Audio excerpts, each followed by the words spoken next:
Good afternoon. My name is Brian Bunton, and I am the Field Agronomist with Pioneer here in southwest Missouri and southeast Kansas.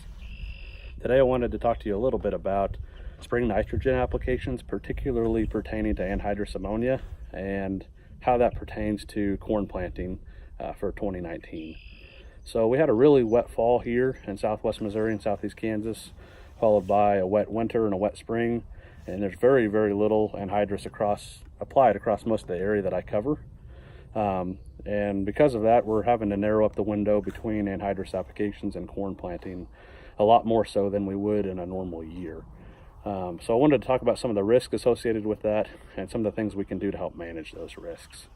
The first question I get from a lot of guys is, how much time should I wait between making that anhydrous application and corn planting? And there's really no magic answer to that question, magic number of days we should wait. It really depends on a lot of different things. So I've seen guys plant immediately after making an anhydrous application and have no issues with anhydrous burn on their corn plants.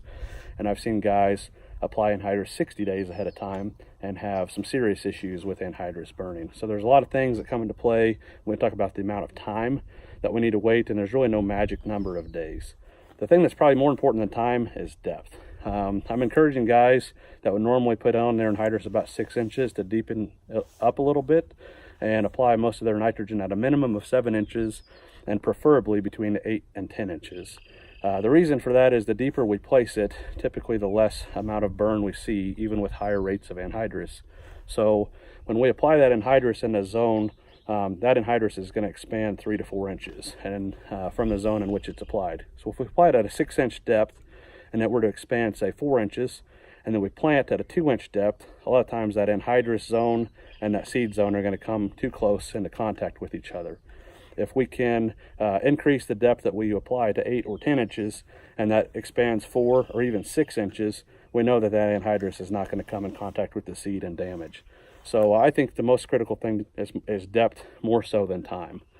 The other thing I want to talk to you about a little bit is how we should apply this. So strip till is becoming increasingly popular across my area, and it's common to apply nitrogen in a row and then come back on that same row and plant your corn.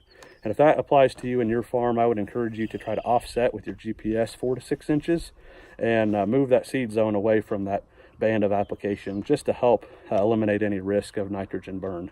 The other thing you can do is apply anhydrous at an angle and then plant your corn at a different angle from which that anhydrous was applied, so that if there are issues, every corn plant won't be affected, but only where that would cross the zone of application. The last thing I would encourage you to do is to be patient. We know it's getting late into the season and we're really wanting to get corn in the ground and anhydrous applied, but we don't want to push the window of application too much. If we're applying anhydrous in conditions it's too wet, we can get a lot of sidewall smearing, and unfortunately that leads to more nitrogen being lost because we don't get the anhydrous sealed well and it can escape the place in the soil in which it was applied. So with that, if you have any more questions, you can go to pioneer.com. There's some great information on there. Talk to your local Pioneer sales rep or download the Growing Point Agronomy app. The last thing I would say is I would encourage you guys to make sure when you're handling anhydrous to use rubber gloves and to use goggles and to just be safe. Have a great spring.